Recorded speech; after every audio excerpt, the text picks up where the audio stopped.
मिरज पंचायत समितीच्या सभापती पदाच्या निवडणुकीत भाजपच्या सत्तेला सुरुंग लावत महाविकास आघाडीने सत्ता स्थापन केली आहे. काँग्रेसच्या नरवाड येथील तन्वी कमलेकर व शिंदे सेनेच्या मालगावच्या सदस्या ललिता शेजूळ यांनी भाजपच्या राणी भोरे व पांडुरंग पाटील यांचा 10 विरुद्ध 11 मतांनी पराभव करीत सभापती व उपसभापतीपद पटकावले. सभापती तन्वी कमलेकर यांना 21व्या वर्षी सभापतीचा मान मिळाला आहे.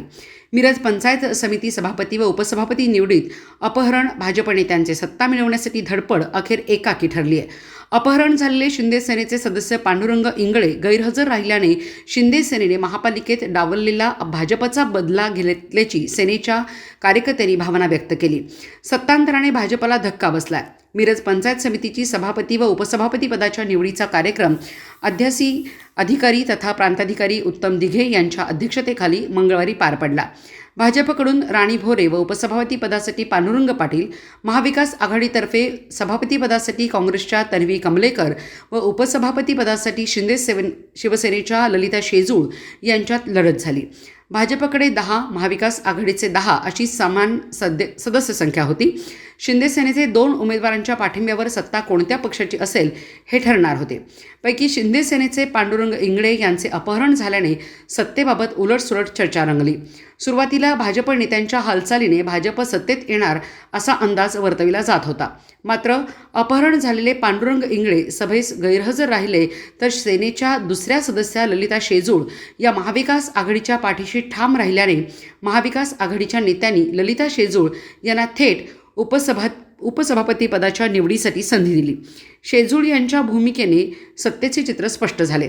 सभागृहात हात उंचावून झालेल्या मतदानात काँग्रेसच्या तन्वी कमलेकर व शिंदे सेनेच्या ललिता शेजूळ यांनी सभापती व उपसभापती निवडीत भाजपच्या राणी भोरे व पांडुरंग पाटील यांचा 10 विरुद्ध 11 मतांनी पराभव केल्याने अध्यासी अधिकारी उत्तम दिघे यांनी तन्वी कमलेकर यांची सभापती व उपसभापतीपदी ललिता शेजूळ यांच्या निवडीची घोषणा केली. या निवडीने कार्यकर्त्यांनी फटाके उडवीत व गुलालाची उधळण करीत जल्लोष केला.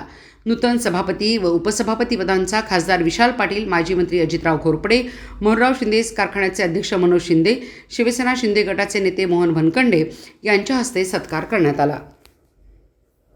शिवसेना शिंदे गट आणि त्याचबरोबर राष्ट्रवादी अजित पवार गट आणि राष्ट्रवादी शरद पवार गट या सर्व पक्षाचे मी आभार मानते की त्यांनी आज मला ही संधी दिली आणि इथून पुढच्या काळात त्यांनी मला संधी दिली त्या संधीचं सोनं करायचा प्रयत्न नक्कीच करेन. आणि आता निवडून देणारे आज नरवाडकर ग्रामस्थांचं त्याचबरोबर विजयनगर, बेडग, मोहननगर या सर्व ग्रामस्थांचा मी आभार मानते आणि इथून पुढे सर्व कामं ही विकासासाठीच असतील.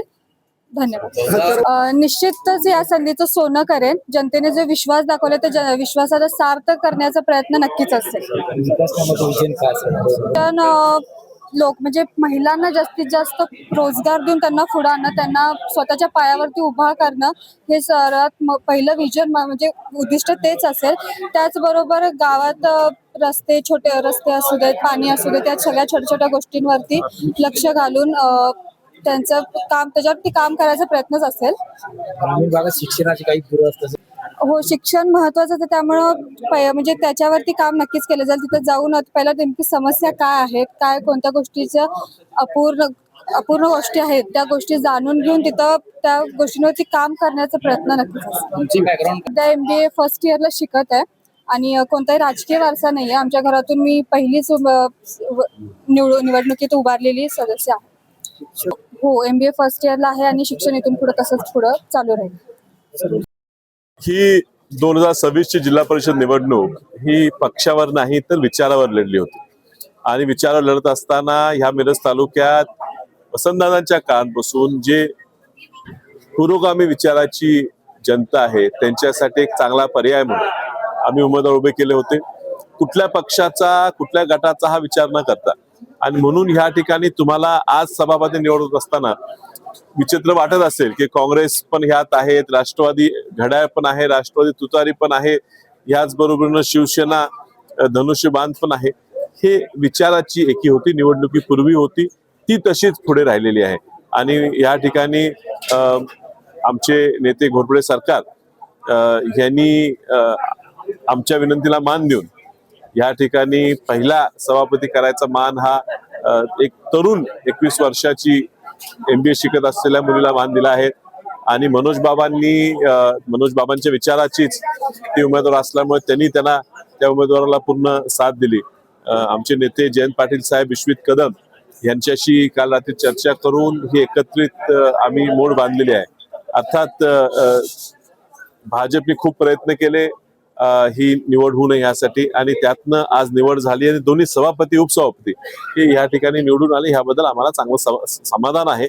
आणि सर्व सदस्यांचे या परिस्थितीत मोठे आमिष, धमक्या, वेगवेगळ्या त्रास सहन करून सुद्धा या ठिकाणी येऊन आपल्याच विचाराच्या लोकांना सभापती उपसभापतीतून निवड केली, याबद्दल मी सगळ्या सदस्यांचा आभारी. सभापती आणि उपसभापतीपदी आपल्या काँग्रेसच्या सभापतीपदी तन्वी कमलेकर आणि उपसभापतीपदी आमच्या शिंदे गट शिवसेनेच्या ललिता काकी शेजूळ यांची निवड झालेली आहे. ही निवड होत असताना आमच्या जिल्ह्याचे खासदार विशालदादा पाटील असतील, आमचे मनोज बाबा शिंदे म्हैसाळकर आहेत, त्याचबरोबर राजराव घोरपडे सरकार असतील आणि सगळ्या पक्षाचे नेते मंडळी यांनी एकत्रित येऊन आज हा एक ऐतिहासिक असा बदल करायचा ठरला होता. आम्ही पाहिलं होतं, आम्ही आतापर्यंत या युतीमध्ये एकत्र राहिलो, परंतु युतीमध्ये महापालिकेमध्ये जी झालेली फसवणूक होती ती फसवणूक यावेळेला होऊ नये या दृष्टीने आम्ही विचार करून आम्ही आता या महाविकास आघाडीबरोबर राहून विशेषतः आनंद असा की तन्वी कमलेकर ही निवडून येत असताना आमच्या पॅनलमधून ती नरवाड गटातून निवडून आलेली आहे. त्यामुळे तिचं सभापतीपद झाल्याबद्दल अभिनंदन. आणि ललिता काकू शेजूळ या अगदी पहिल्या आमच्या मनोपूर्व भागातून निवडून आलेल्या उपसभापती, त्यांना उपसभापती पदाचा मान मिळाला आहे. या नेते मंडळींनी दोघांवर विश्वास टाकलेला आहे. नक्की महिला भगिनींचं राज्य नक्की वाटते. आमच्या एकनाथभाई शिंदेच्या मनात जे असतं लाडकी बहीण, त्या दोन्ही लाडक्या बहिणी आमच्या या सभापती उपसभापतीमध्ये विराजमान झालेल्या आहेत. आणि या मिरज तालुक्याच्या विकासासाठी या दोन्ही महिला भगिनी अगदी काटेकोरून काम करतील आणि आमचे नेते मंडळी त्यांना सहकार्य करतील. पुन्हा एकदा दोघींचं मनापासून शुभेच्छा. धन्यवाद.